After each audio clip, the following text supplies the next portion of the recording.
আজকের রেসিপি আমের চাটনি।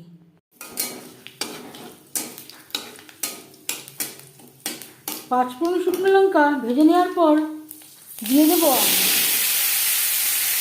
এখানে আমি 12 মাসের আম নিয়েছি।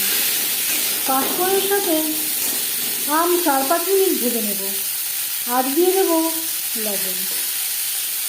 3-4 মিনিট আম ভেজে নেওয়ার পর দিয়ে দেবো জল।